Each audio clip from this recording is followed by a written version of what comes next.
Welcome to a special Rosebud edition of Picture Lock, where we focus on film. The 2015 Rosebud Film and Video Festival takes place this weekend in Arlington.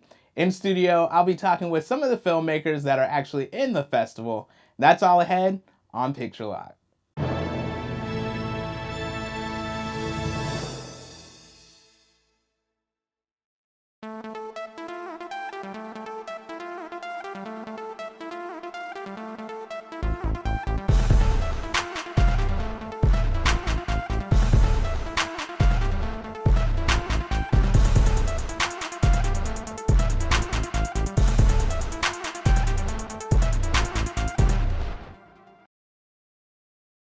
The Goblin Baby is a supernatural thriller about the first year of motherhood. In the studio with me, I have Shoshana Rosenbaum, the director of the film. Shoshana, thank you for coming on the show. Thanks for having me. So, could you give our audience just a brief summary about what the film is about?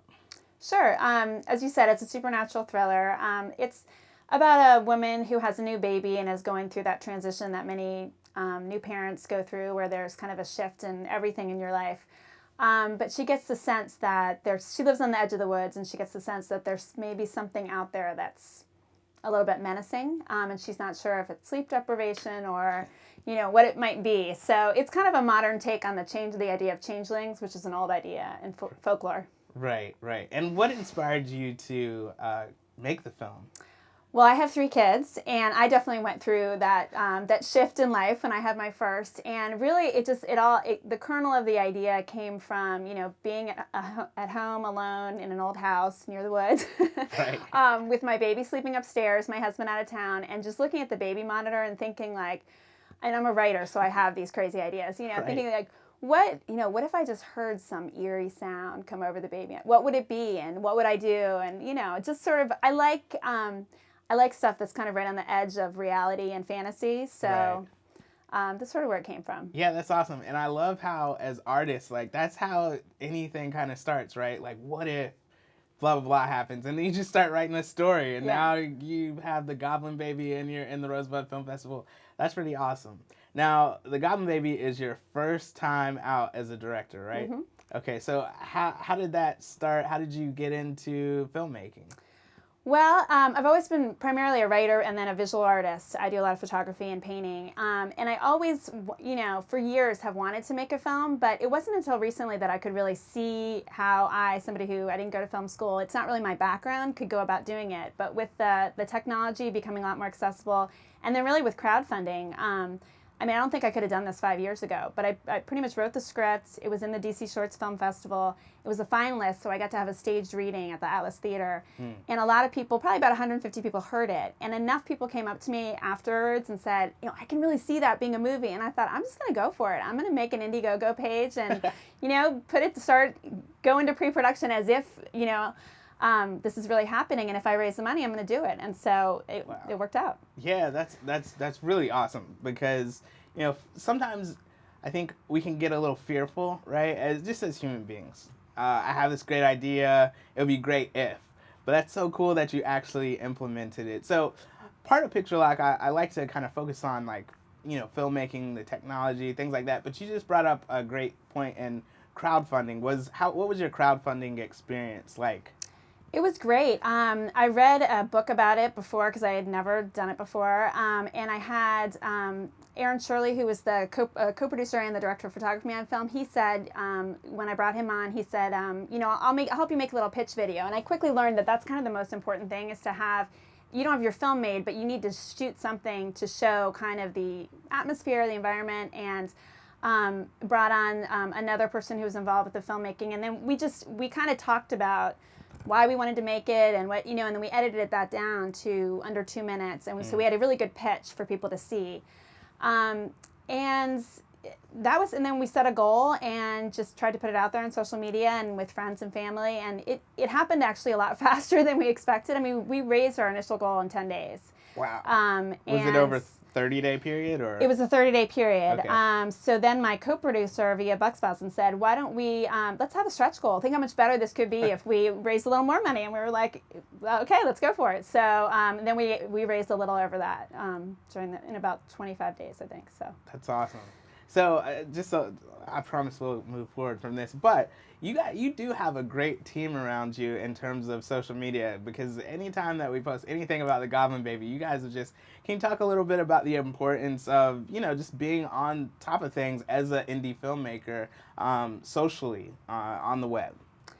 Yeah, I think it's really important, and that's something that started in the kind of pre-crowdfunding, because I realized I wasn't on. I was on Facebook as with just like high school friends and stuff, but I wasn't on Twitter at all. But I decided to get on those and on those platforms and create a Goblin Baby page for Facebook in advance of the crowdfunding, because I knew I really needed to build more of a network, and also I wanted to, as I was planning my own crowdfunding, I needed to look at a lot of other indie films that were kind of at my level and see how they did things.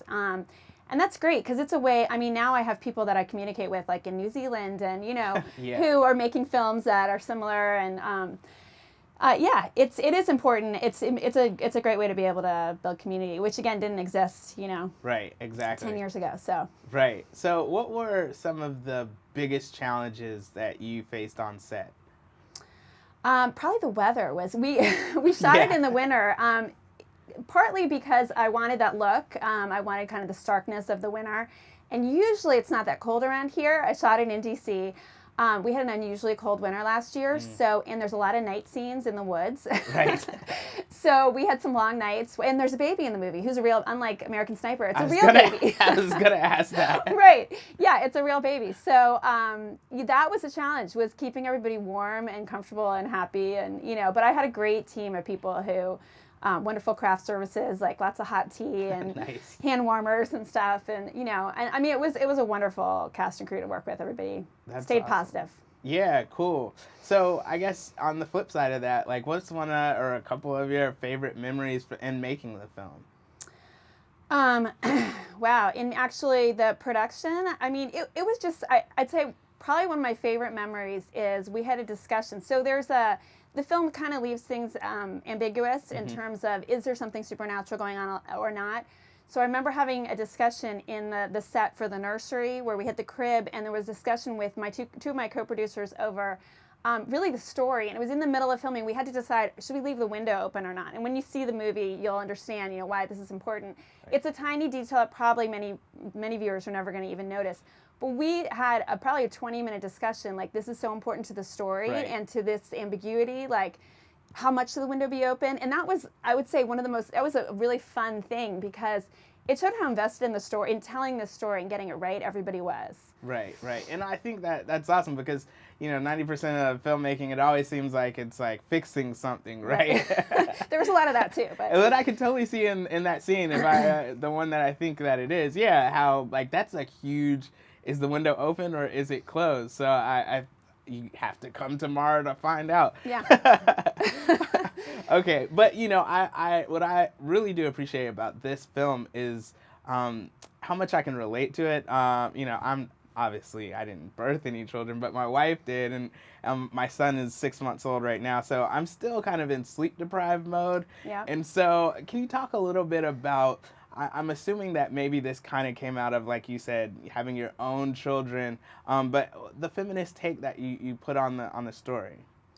Absolutely. I think there's a tradition going back to, Rosemary's Baby is something you mentioned when you talked about it on WTOP, and that's definitely was an influence for me and for us making the film. And there's a tradition which of sometimes stories about women and women not being listened to, or maybe being a little crazy, or a little hormonal or emotional. And I thought it was important to tell this story. Written by a woman, directed by a woman, played by a woman, obviously. A lot of I would say about 70% of our crew were women. So wow. We had a lot of moms on the set, a lot of people who had gone through similar, and dads too. And yeah, I do think of it as a feminist take, and as our lead actress, when we had our kind of friends and family premiere, and we had a Q&A, and she talked about, she said, I don't find a lot of parts where a woman gets to kind of determine her own story. She has a lot of agency, even though she's very vulnerable, and she has some bad things happen, and she has some struggles. She determines in the end the path that she takes. And I think that's not something you always find. Yeah. Well, unfortunately, we're going to have to wrap up. Shoshana, where can people find you, find the film on the web? GoblinBabyMovie.com is our website, and you can find us on Facebook. Give us a like on Facebook, or Twitter. It's at Shoshana Rosenbaugh. Okay, awesome. Well, Shoshana, thank you so much for coming on. Thank you so much for the festival. No problem. My Love is Real is the directorial debut for Washington, D.C. area filmmaker Russell Mack Simon, and he's in the studio with us today. Russell, welcome to the show. Thank you for having me. All right, so it's your directorial debut.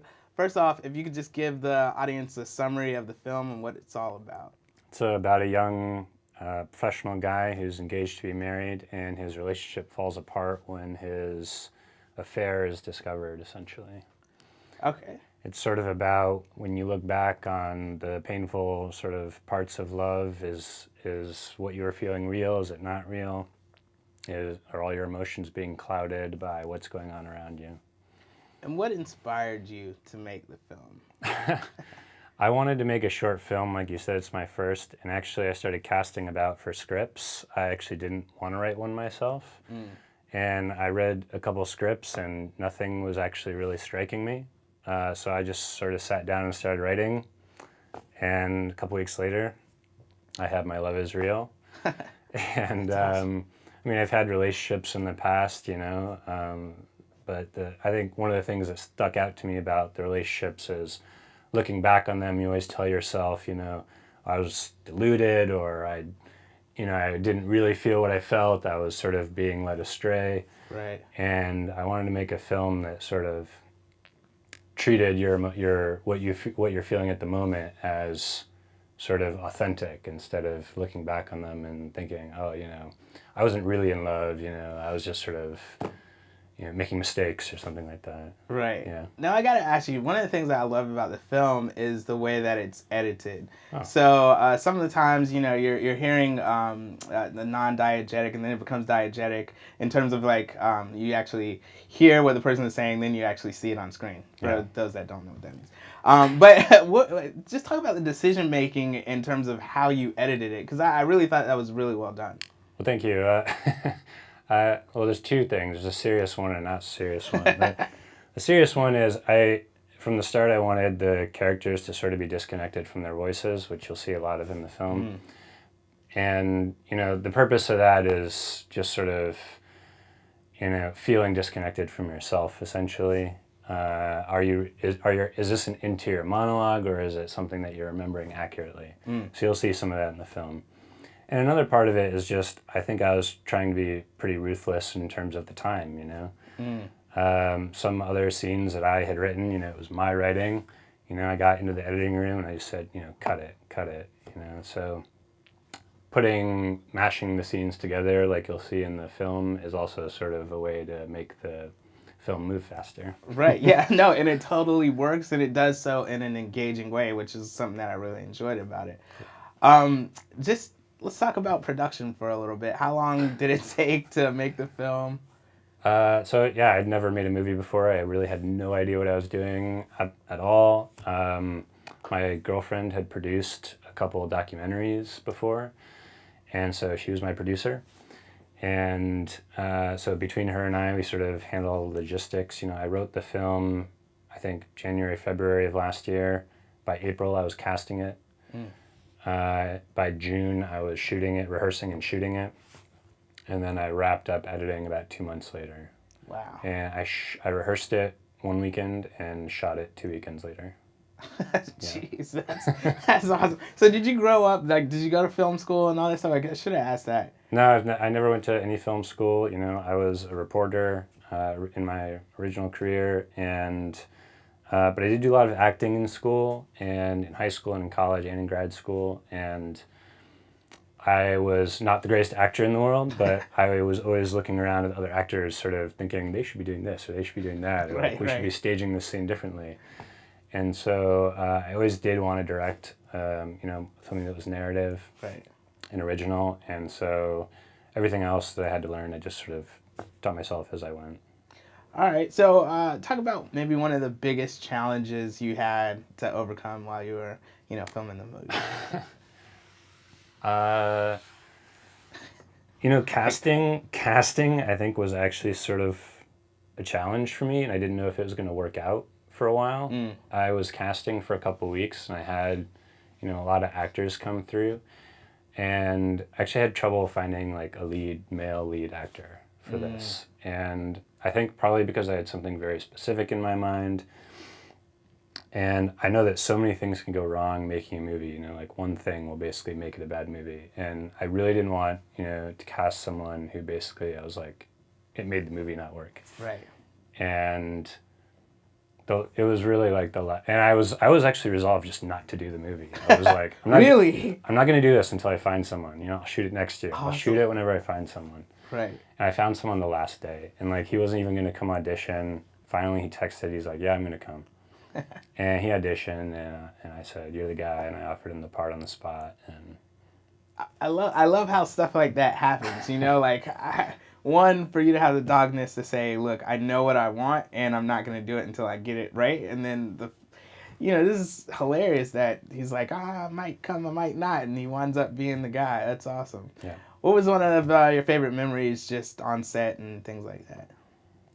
I mean, I was stressed on set. I had people who definitely my cinematographer had a lot more experience than I did making movies. And like I said, my producer girlfriend, she had been working on movies before. And my actors were professional actors, they'd all worked. I was the one who had never worked on a movie before. And so what I remember from being on set is basically like being stressed out over doing what you said, which is sort of saying, no, I want it this way. And sometimes my cinematographer or DP, he'd turn to me and be like, so that's what you want? Yeah, do that. Right. Are you sure? Yeah. Yes. Okay, we're doing it. Heavy is the head that wears the crown, right? I don't know. Okay. Oh, well, cool. So this is a great film. I believe this is a premiere at Rosebud, correct? It is, yeah. Awesome. It is a premiere, yeah. That's cool. I'm sure you're gonna have plans for the film, past Rosebud. Are you shopping it around now? What's going on? It was my first. It was sort of, how do I do this whole thing? It is going to play at DCIFF, DC Independent Film Festival, at the end of February. And after that, I'm going to put it online, on Vimeo or VHX or something to the effect, and just put it out there. I mean, since this, I've shot another short film, and now I'm working on developing a TV series, so I've got other projects to move on to. Awesome. And this will go live online somewhere, and that'll be that. That's cool. Yeah, you definitely got to make the festival rounds, but it's an awesome film. Can you pitch the TV series, or are you keeping that under wraps? I think the TV series is great. It's called District Land. It's based off of a play that was at Capitol Fringe Festival that sold out, and it's about 4 sort of DC archetypes living in a group house together. Nice. Yeah. Friends. Mm-hmm. It's like Alpha House, little bit of girls thrown in there. Okay. Sort of, yeah. Awesome. Well, I'm looking forward to seeing more from you. Where can people find you? I know you don't have the film online yet, but where can people find you if they wanted to? I have a production company. It's called City Different Media. So it's all on citydifferentmedia.com, and the trailer's on there, and eventually the full film will be on there. Awesome. Well, Russell, thanks for coming on the show, man. Best of luck to you tomorrow. Thank you, Kevin. One of the most moving documentaries in the festival this year is the Still Brave 100. I have in the studio with me the director, Jay Korff, as well as the film subject, Mr. Tom Mitchell. Gentlemen, welcome to Picture Lock. Thanks so much for having us. Thanks for having us. Definitely. So if you could just go ahead, Jay, give us a summary of what the film is about. Well, this all started a couple of years ago, actually, when I met a remarkable young girl named Gabriella Miller. At that time, she was 9 years old. She'd been diagnosed with what would prove to be a fatal form of pediatric brain cancer. I did a series of stories on her for my employer, Channel 7 and News Channel 8. For her memorial service, I'd heard about this guy named Tattoo Tom, and I knew that Gabrielle and Tom were really tight. So I met him at the memorial service, and from that point on, we became friends. And then he pitched to me one day, we were trying to figure out the date. He said, for a fundraiser, I want to run 100 miles for 100 kids who either are fighting cancer, have died of cancer, or have beat cancer. Mm-hmm. And I said, that sounds like a great story. And from there, the rest is history. Right. And Tom, for you, this obviously is a personal story. If you can just give us your backstory Okay, well, I lost my daughter Shayla to cancer in 2009, and one of the things that she was a little bit older than a lot of the kids I deal with today. She was 16, so we had some conversations about what I was going to do, after she passed away. And one of the things that she made me promise is that I would try to assist other families who were going through similar situations. I was a single dad and was faced with a lot of the struggles that you can imagine a single dad with a child in cancer treatment would be faced with. Right. So my organization called Still Brave Childhood Cancer Foundation was founded in her honor, and also to serve the needs of families who are in similar situations to my daughter and myself. And the Still Brave 100, the race itself, sort of manifests as a twofold thing. One was obviously a fundraiser to raise money to sustain our services, and the second was to raise awareness and also to aggressively and factually replicate the struggle that children with cancer face every day. To run 100 miles sounds like a really daunting thing, right? Yeah. Imagine if you were a child with cancer, you're running 100 miles every day. Wow. When you're fighting your battle. So it was a twofold mission, to raise money and to replicate the struggle and raise awareness. Yeah, I find that amazing, because the Still Brave 100 is just, for any athlete, regularly it'd just be a chance to challenge yourself, right? Running 100 miles, correct? Back to back to back to back. I think that's what you said. But the fact that you took it, and for each mile there's a child that you were running for. It's definitely a touching story. Myself with two children, I have one that's 2 and one that's 6 months. So the film just resonated with me. And I know I do have some friends that, I do have a friend from high school, and one of her children passed from cancer. And the statistics are really daunting. Can you guys talk a little bit about that as well? Yeah, I know some of them. I know that Tom knows the data a lot better than I do, but there are two things that are really shocking. Well, the main one is that less than 4%, just under 4%, right around 3.9% of all of the funding research that NIH has to do in this country on disease research goes to all forms of pediatric cancer. That's a shameful number. Yeah. And one of the other issues, and Tom has a lot of experience with this, is that the protocols that are used for, the medical protocols that are used for kids when they're given dosage, really wreaks havoc on their bodies, to the point that if they don't die of the cancer, they die of, or there are just awful things that happen to them because of the medication that they're given. Yeah, I think to piggyback on what he's saying, the research dollars for pediatric cancer is non-existent. Americans spend 20 times more money annually on potato chips than they do on childhood cancer research. That's a fact. That's not a random number that I'm throwing at you. That's a fact. And when he's talking about the medications that we're using, there's only been 2 new drugs approved by the FDA in the past 25 years for childhood cancer treatments. So essentially, we're using a 25-year-old treatment protocol to treat these children. We're treating them with poison, essentially. And so one of the things that my organization hopes to do, in addition to serving the needs of the families on a day-to-day in the trenches basis, is to help raise awareness to this country and to mothers and fathers out there with healthy children, that if your child is diagnosed with cancer and your child does get sick, this is what they have to offer. And it is, it's easy to sit here and celebrate this 100-mile race, but we did this 100-mile race so that we could raise awareness and bring attention to the travesty that is the childhood cancer treatment in today's America. Could you talk a little bit about those challenges of bringing awareness? Because I do think childhood cancer is one of those things that, especially for parents, it might be one of the things that you don't want to deal with. Like, you don't want to see it unless it's directly affecting you. Sure. So talk about some of those challenges and maybe how people can take more ownership. Well, that's the number one thing. I don't want to kid you. I didn't care about childhood cancer. Before my daughter was diagnosed, certainly I saw pictures of kids on TV with bald heads and I thought that was sad. But you know what? It faced me to have to look at my own mortality and to look at my children. We don't want to look at that. We don't want to go there.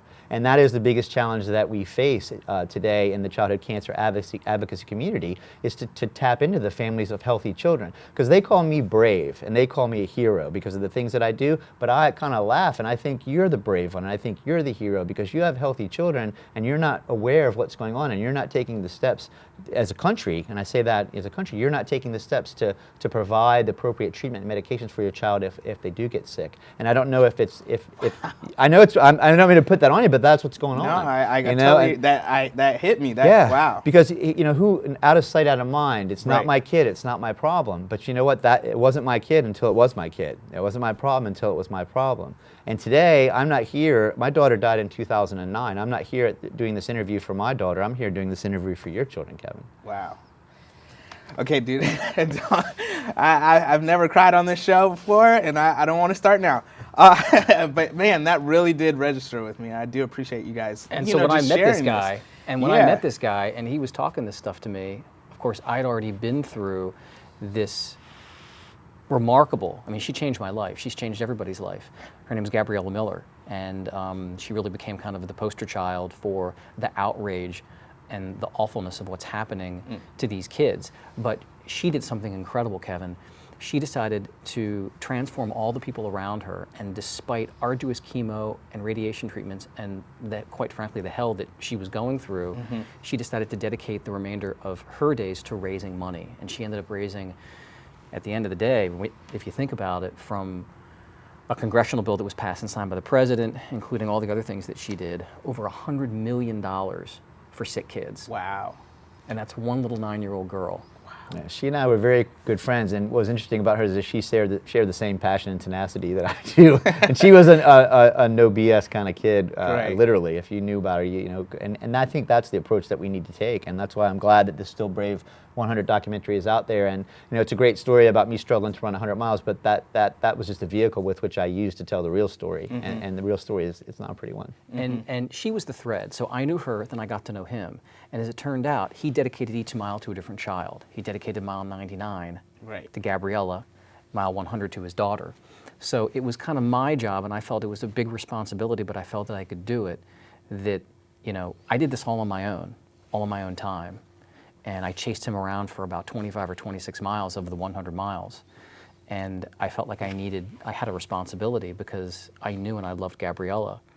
And I have my own kids, and I knew that I needed to do whatever I could to make this story happen. Yeah. I had no idea, I'll be honest with you, I've probably told 10 or 15,000 stories in my lifetime as a news reporter. You can never predict the outcome of these things, but the outcome of this story is pretty remarkable. Yeah. Well, guys, again, I think this is one of the most moving docs that we have this year in the festival. Just talk a little bit about the film, any of the plans that you have for it, or you know, how people can get involved. Well, I can tell you, as far as the plans, I'm a first-time kind of guy. You know, like haven't really been in the film fest world. I mean, I'm a TV reporter, Right. So I did push it to a number of film fests. Have had some good fortune. We've gotten into some. The All Sports LA Film Fest, Almost Famous Film Fest out in Phoenix. Just got into the Fargo Film Fest, Frozen River Fest. Wow. So there've been some. And the whole goal is just to get the story out there and to raise awareness, just like Tom said. And so that was really my goal in doing this. It wasn't even to tell a great story. I mean, I felt like telling the story was a means to an end. It's about getting this message out. And I know that he has another race in mind. Well, I don't just have another race in mind. I am running another race. Okay. This coming September, I'm running a 200-mile ultramarathon. So What? yeah, it's going to be called the Still Brave 200, and Wow. we're going to run it in honor or memory of 200 kids who are either currently fighting, have fought and lost, or in some cases are in remission and doing well today. It's going to be out in Lake Tahoe, and that's my plans, to raise even more awareness, and if I haven't already done so, to really replicate the struggle and to bring some reality to it, to put a metaphoric picture to what's really going on. I would encourage you too, if I can, Yeah. please go to stillbrave.org. That's my website.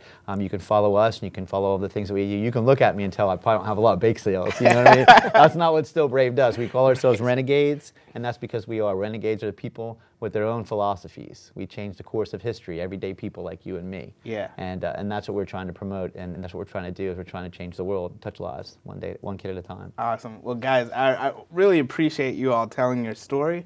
And definitely any way that I can help out, please let me know. But thank you so much for coming on. Sure, thanks for Tom, having us. Thank you. Appreciate it. Thank you, Jay. Thanks for having us. Hi, my name's Kimberly Skirm from Kimberly Skirm Casting and Women in Film and Television International, and you're watching Picture Lock. One of the short comedies in the festival this year is from American University graduate student Matthew Lucas, and it's entitled Dira. Matthew, welcome to the show. Thanks for having me. No problem. So if you could just go ahead and give our audience just a brief summary of what the film is all about. Sure. It's the story of a kind of a hapless physics professor who's bored with his job, and he decides he wants to try to make some device on his free time that can gain him access to some mysterious new dimension. Right. Yeah. And what inspired the film for you? Well, the whole thing is kind of about overthinking something that's very simple. It's a man who he really should know what he's trying to accomplish here. He should know all the ins and outs, but he can't seem to make it work as much as he tries. And it really becomes a simple answer for him, and it's kind of just about how we all look at things and try to make them more complicated than they are. Wow. You know, and Which makes it sound really deep. It's not. Exactly, because when you watch it, Yeah. you're like, even right now, you're doing the same thing that the film does. Yeah. You got to check it out. All right. So you did this at American University, but you went over to Prague to actually shoot it. That's Can you right. talk a little bit about that, please? Sure. AU has an agreement with one of the biggest film schools in Europe, FAMU, and it's in Prague, in the Czech Republic.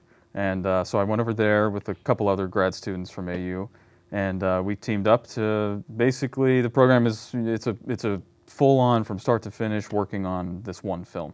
And so we were pitching every day, trying to refine the story. And then I ended up writing it and directing it, and then I had a couple other people from AU who were also DP and editor. So Okay, cool. Now, when you go there, it's for the semester, correct? Exactly, So what do 4 you have months. about, 4 Yeah. months? And the whole time you get there, it's like you're thinking about what you want to do, you shoot it, execute, and then you edit it. I think you told me, it's just like down to the wire. Can you talk a little bit about it? yeah, sure. It's a hectic schedule. I mean, we spend months pitching it and refining it and writing it. And I think I wrote 13 versions of this script. Wow. And then, of course, I wrote it in English and had to have it translated into Czech.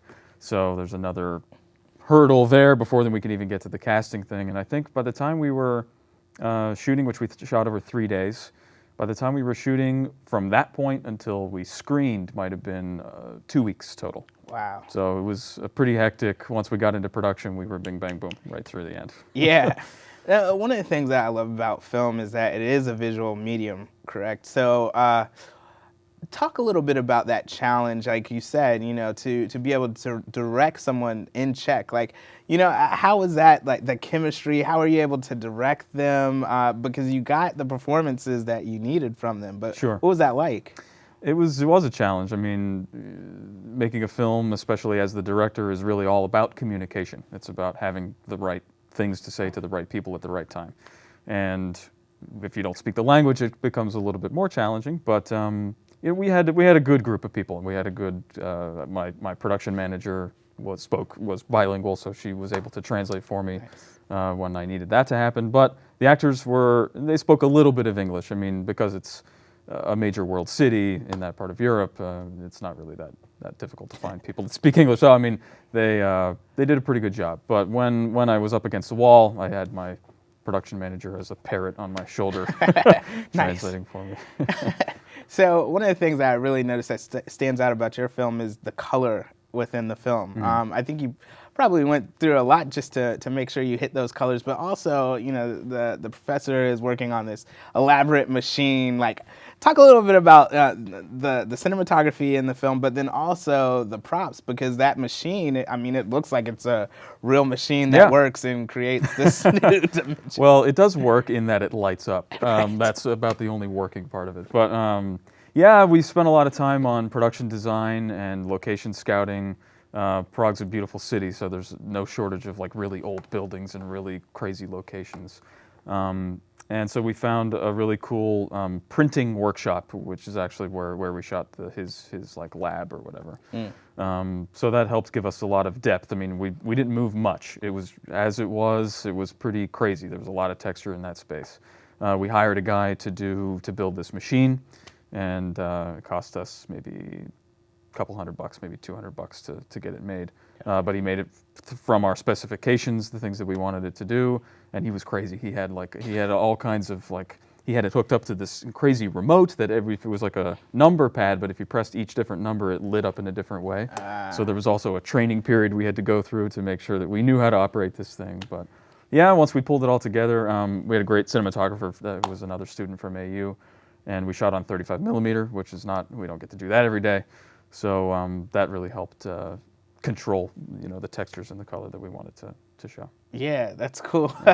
So is comedy your thing, or I'd like to think so. I don't know though. Right. You try to start out that way, but you don't ever want to let it take control. You don't want to ever write just to make sure that it's funny. So, I like to think that I come from a kind of quirky place, and so more often than not, it turns out that something funny's going on. That's cool. So, in terms of actually in production process, what was one of your favorite memories from being on set?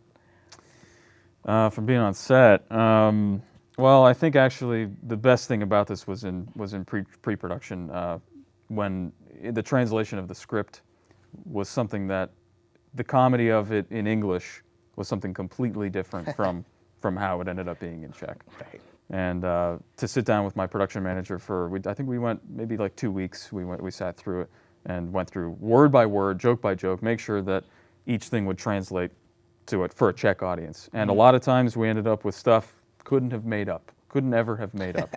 There's a lot of sexual innuendo in it, in the script that I wrote in English. Right. And my favorite example is this line in Czech that I could not possibly have dreamed up. It was that even with a small puppet, you can make great theater. Wow. And something that has a pretty obvious meaning, I think, Right, but right. couldn't have dreamed it up in English. Wow. Yeah. Yeah. Oh man. So, what are you doing with the film right now? Are you making the festival rounds? What? Yeah, as I have enough money to put into to that endeavor, yeah, and that's pretty much where it's at. If we can keep doing festivals like this and get some kind of recognition, I'm working on a new short right now, and just the upward slope, we hope. Right, definitely. So, just you're in grad school at American University. I went to American University as well.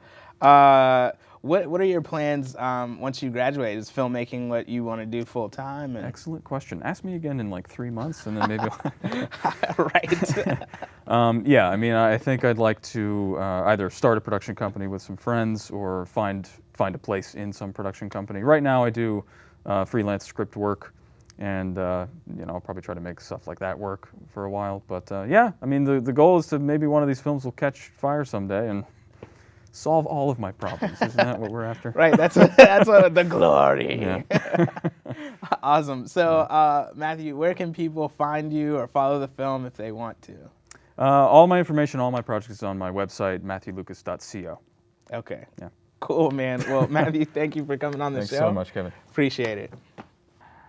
Our next director is Zach Bowman, and he directed And the Boy Was Happy, a story about a father who falls out of love with his son. We're going to talk to him to find out a little bit more about what that film is all about. Zach, welcome to the show. Good to be here. All right, so can you give our audience just a summary of what the film is all about? Yeah, the film is about a husband and a father who whose wife died in childbirth, and the father had a relationship with the son afterwards that was a loving relationship, but pretty soon the father's love for the son waned, and he became obsessed with his dead wife. He became obsessed with that love that he had for his wife, and he did try to find ways to restore that love. He sought other women, and the son, as the son got older, the father's love for him sort of became a love for these other possible women that would come into his life. And the son didn't really like that, and the son would try to find ways to drive them away. And this is more subtext. Some of this isn't really even in the movie. Right. But there's maybe only a couple lines that say all that. But anyway, the son is driving all these women away, and the father's not really happy about all that, and it's causing the father, he's almost shooting himself in the foot because it's causing the father to not like the son even more, because the son wants all that love for him. Mm-hmm. And the father's obsession ends up becoming his downfall, and that is mainly the beginning of the story. So, what inspired you to write and direct this film? Well, this film is actually a rehashing of a very short film that I did in 2008 which was about a psychotic boy who murders his father, and his father turns into a zombie, and then he has to keep killing his zombie father, who keeps coming back to life at random points during the day. But every time he kills the father zombie, or the zombie father, he has fun with him as if he's like some kind of doll. Like he sets him up to play games with him, and he tries to come up with improvised ways to play games with, as you would a dead body. Like he plays catch with him by throwing a tennis ball at him and then having the tennis ball roll back to him, and that's how he plays games with his dead father, who occasionally becomes a zombie. Anyway, I wanted that small story to, I wanted to make it more interesting. I wanted to have more of a story. So that part is a much smaller part of this film now, where the father's no longer really a zombie, but he's a zombie in the imagination of the son. And the whole beginning of the movie is about the father and his obsession with his dead wife. And the whole story in general is about this inheriting obsession, and this obsession, how it just goes around and around and around. And the father's obsession for the dead wife, and now the son's obsession with his dead father. And talk a little bit about the way you chose to edit the film, your use of color, sound, because I felt like with this film you used all the pieces of the palette that you could to tell the story, and I think it's a very interesting way. I feel like you have a visual eye. You kind of knew what you wanted to do. You knew what you wanted in terms of sound. Sometimes I felt like I'm watching a live action anime, because like if people get mad, then the screen goes red, and then we're slapped back into reality. Just talk a little bit about that. Well, I did want to express what was going on through special effects and color as much as I could. The past is represented by a very soft, almost out of focus palette that is a little bit faded in color in some regions, and then extremely saturated in other regions. For instance, the past, as it is, the glorified past, the past that is good, the past in which everybody loves each other and everybody gets along and everybody's happy and they're playing on a playground, is extremely saturated and very, very soft, to give this very playful and very friendly feel.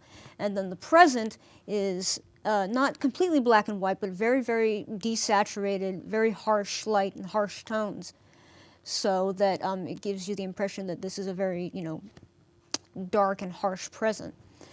And yeah, when the whole film, most of the film is seen through the eyes of Bud, the father. And because I show the film that way, I want to exacerbate the colors in some places, or excuse me, not exacerbate, but exaggerate some of the colors in some places, because we're seeing it through his mind. Right. Through his eyes, and it's almost like we're witnessing him going crazy through his perspective. Right. Question: Do you plan to make this a feature or anything? Because I feel like it's very interesting. You get sucked into the rabbit hole. What is going on? You know what I mean? Like, are you gonna make this a little longer, or? It's funny you say that, because when I originally wrote it, it was longer, and I did want it to be a feature, but then due to issues with time, I had to cut out a few scenes, and I had to cut down the script. But it was too long to be a short film. Right. So I was stuck between a short film and a feature, and that's where I came out with this 30-minute movie. No. Okay. Well, just being on set and production, what's one of your fondest memories in terms of making the film? My fondest memories. Well, writing it was a very fond memory, because that was when everything worked out. and then when production came along, that was really tough, especially doing most of it by myself. I had one other crew member who was my second camera and sound and assistant grip, but that was it. I had no other crew members, so I was doing it all myself. Wow. So that was a little bit tough. Yeah. And then editing it was also a lot of fun because that's when I got to play with the color palette and some of the shots and get the story together. Yeah. Finally.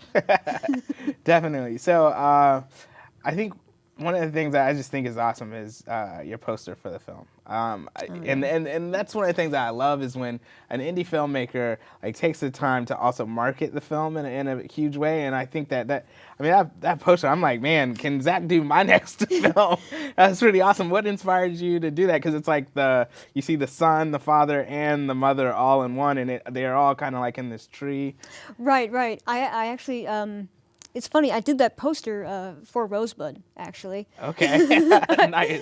When you sent out the email asking for production stills and other production materials, and one of those materials was a poster, I thought, oh my goodness, I realized I'd done this film so long ago, and I haven't ever made a poster. So I sat down and made the poster, and that's what you got.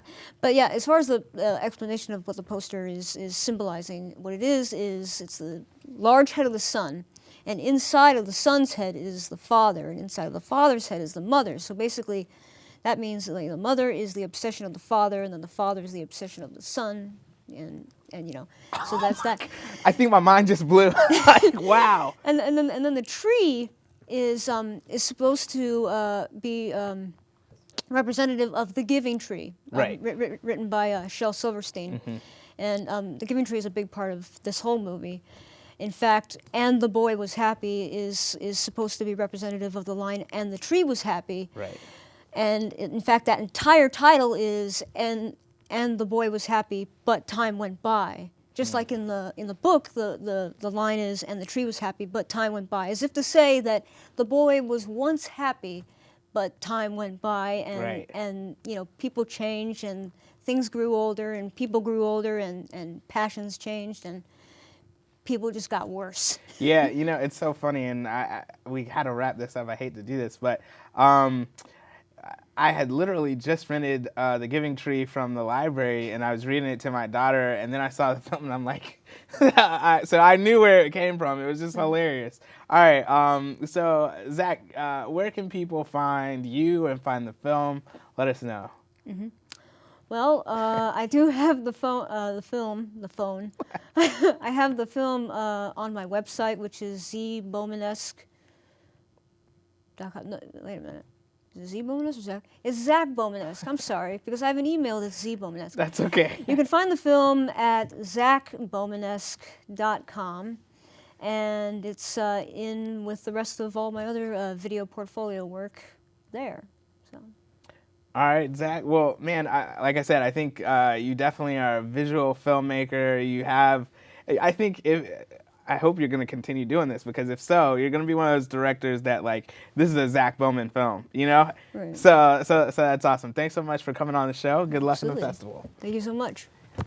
I hope my next guest takes what I'm about to say in the right way, but I have been very inspired by his ability to do sci-fi. In fact, I've seen far, very inferior sci-fi on the SciFi network. My guest is Philip Cook, and his film in the showcase is Malice 1999. Phil, welcome to the show. Thank you. I mean that, and truthfully, I was blown away by what you were able to do to create with this world for Malice 1999. But for the audience that hasn't seen it, please give us a summary of what the film is about. It's actually part of a web series, but this was like a little special that's not part of the main theme, or the main story arc of the web series. It was actually a piece we produced for a science fiction convention, and it was just on a lark that says, "Hey, could you produce this a science fiction film?" It's like, oh, I don't have time to volunteer and make a science fiction film, but I thought, hey, wait a minute, maybe I can plug it into our web series in some way. So somehow I was able to wrap my head around that idea and justify it. It's basically the story, it takes the characters from the show, from the web series, but puts them in a sort of an alternative universe. So there's still Dad and his daughter, Alice. Right.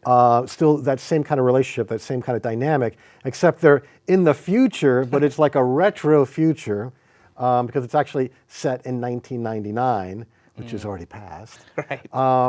And it's basically father and daughter are both on space stations and spacecraft in orbit around the Earth. And this massive calamity happens on the moon, and it's sort of a 9/11 sci-fi style. And these two people end up sort of finding each other in the middle of this crisis and going off on an adventure together. So it's definitely over the top. Yeah. Well, like I said, I was very impressed with it, and especially with films like Gravity, Interstellar that are coming out now. You know, I was just impressed with the fact that I was able to watch and just get sucked in to the world and to the universe. So to me, that tells me a couple things. One, you're no novice at this. You've been doing this for a while. And two, you actually have a real huge passion for it. So could you talk a little bit about, like, you know, how long have you been doing this? What inspired you to get into sci-fi? And I've been making features for probably 25 plus years. But what was intrigued me about this was, you know, you only have 7 minutes to introduce people to a world, get them to care about the characters, throw them into jeopardy, and all of a sudden, you know, on the fly, you understand who they are, what their motivations are, and what the stakes are. And to try to tell that story and sort of have it be satisfying and pull that off, which normally would be at least 45 minutes or an hour, hour and a half movie, but to try to accomplish that in 7 minutes was, to me, a story challenge and something that was kind of fun. I mean, again, getting back to this web series idea or even short form stories, I like to think of them as like the American short story. You know, how do you convey all this depth and texture, but everything, every scene, every moment, every line of dialogue contributes and adds and develops and builds, you know, takes the audience where you need them to go. Right. So they're never going, who's this guy? What's going on? I don't understand, you know? Right. And you may not know that in the first 30 seconds, but you will know it in 2 minutes. And in 7 minutes, you're going to have an epic. So. Right. Man, so I want to get into the actual web series itself, Malice, but just in terms of the CG and special effects, you know, how long did it take for Malice 1999? How long did it take to make that? It's interesting. It was almost a zero budget. We shot it in a day. It was basically shot on a blue screen. Everything in it is virtual, with the exception of a couple of little props and things. So you know, it probably took a day to edit, but it probably was, I'm going to say 10 days of visual effects work to composite it and put it together. And then the audio, you know, that's probably a day or two to get that right as well. So I would say there's at least a good full 2 weeks of production time in it. Was it a challenge for you as a director and a challenge for your actors to act against nothing? You know, they have been working with me for so long. They get the world of Phil, which means, and they have great imaginations. I mean, Brittany, you know, if I tell her there's a monster in the corner, she'll be absolutely terrified and act like there's a monster in the corner. Right. So the only really tricky part, because they're always in limbo and it's always one blue screen, right? And there's only one. Right. So you're constantly just kind of shifting people around when they're talking to each other and doing reverses. So the trick is to try to keep straight, where are they, and you know what the screen direction is, and then that world will get dropped in behind them in post. So that was probably the only really tricky part. But no, both of them were. They saw it in their imaginations, man. I didn't have to tell them what was going on. They got it. I just said, look, there's a big explosion over there. Trust me, it's going to scare the crap out of you. Right. And then they would act accordingly. So. All right. So one of the things, once we get through this weekend and my life gets a little more normalcy, not being the director of the Rosebud Film Festival, I'm definitely going to check out Malice the web series. I started watching, I think I got through episode 3. And I think I also watched one of your behind the scenes things, and you talked about how telling a quick story, as you just did, in a short amount of time. And I think that's one of the things I love about it is it's like 5 minutes, and I feel like I've learned about her family, like everything that's going on. It's an interesting web series that I definitely want to dive into. Let's talk a little bit about that series and how you came up with it. Well, the series was sort of the film business has always been about technology and changing marketplaces. And over the years, I did make independent feature films, and the first one, you know, we thought we could get films in movie theaters, and you could have gotten films in movie theaters back in the 80s.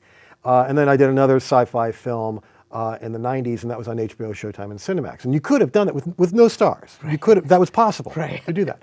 Well, you can't get a movie in a movie theater anymore. It's without, you know, a massive amount of money. You can't get a film on Showtime, HBO, and Cinemax unless there's some sort of name in there. And then I did a direct-to-video film because there were 60,000 brick and mortar video stores in America. And so forget the TV and the movies. 60,000 video stores is 60,000 opportunities to sell somebody a DVD. So I made this film, and we did. You know, and we were successful in the direct-to-home video market. Well, all those stores are gone.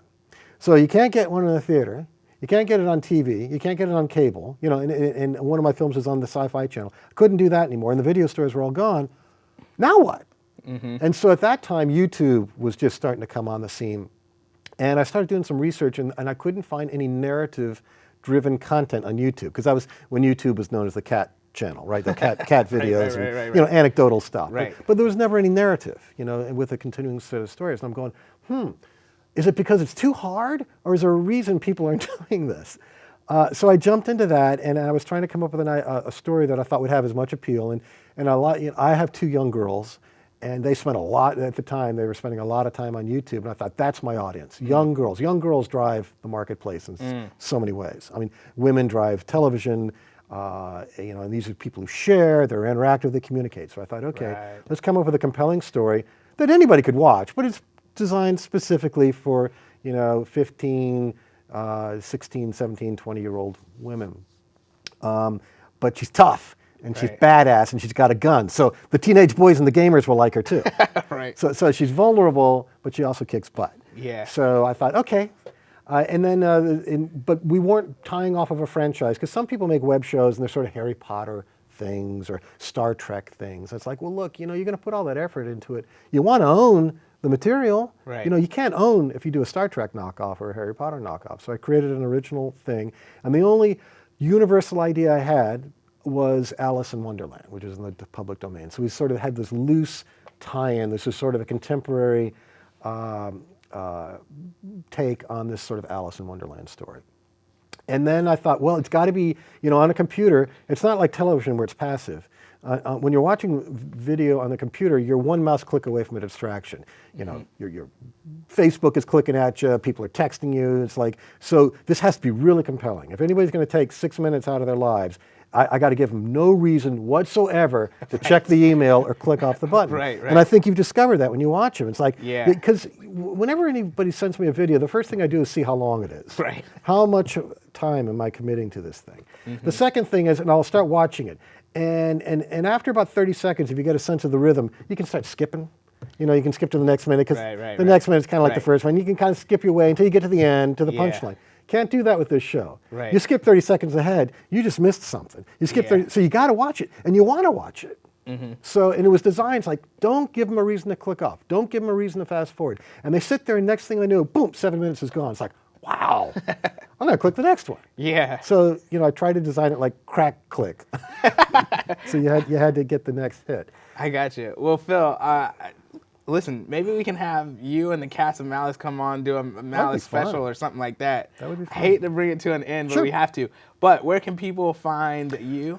Well, me and the show. The show, the easiest place to find the show is on YouTube, Malice Down Under. So you just go to YouTube and type in Malice Down Under, or you just type in Malice a series, you'll go straight to YouTube. You can learn about us on eaglefilms.com. And from any of those places, you can find our Facebook and our Twitter and all the yappity yaps that we do. So. Okay, Phil, like I said, I'm inspired as a filmmaker, because it's like, wow, like you said, off a zero budget, look at what you can do. Thanks so much for coming on the show. We got to have you come on more. So much fun. All right, don't go anywhere. We'll be right back. That's all for this episode. It's so big that we had to break it up into 2. Stay tuned for part 2. You can find Picture Lock at picturelockshow.com. Follow us on Twitter, like us on Facebook. But until next time, keep it locked on film.